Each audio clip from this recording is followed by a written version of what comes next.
欢迎继续登来新闻现场，健康食百里提供观众朋友医疗消息。防疫期间，大家拢会挂喙암，嘛互皮肤科的门诊呢加真侪病患。因为长期挂喙암呢，翕条咧无通风，或者皮肤长期落伫湿度真悬的这环境内底，喙油的数量增加就会发条啊。医师就建议讲，这治喙암的时阵哦，上好莫化妆，若化妆嘛，唔通化伤过高。另外，唔通使用着保湿度伤过悬的保养品，避免皮肤伤过油。卫福部嘛再一次来呼吁讲。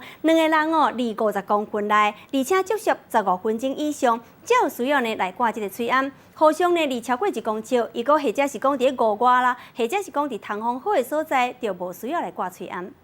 武汉肺炎疫情继续传，即马网络传讲出门有4项一定爱扎：手机啊、钱包啊、锁匙、佮喙암，毋过喙암一个挂就挂几工，结果皮肤科的门诊就出现真侪因为挂喙암生条的患者。口罩基本上皮肤会闷住。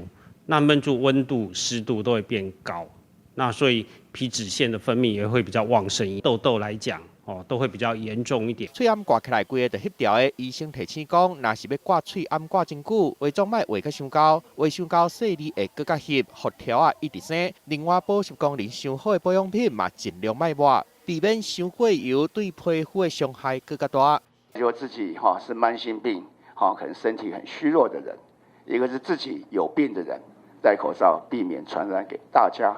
第三个，到感染有风险的地方，比如像医院，我们都是建议要戴口罩。因为武汉肺炎，大家拢咧挂喙암，卫福部嘛，搁一个呼吁，户外通风好的所在，唔免挂喙암。人甲人离50公分内，加上时间有15分钟以上，则建议爱挂。两个人离50公分到1公尺内，若是会烦恼，嘛会当考虑甲喙암挂起来。毋过若是离超过1公尺以上，就莫无采医疗资源啊。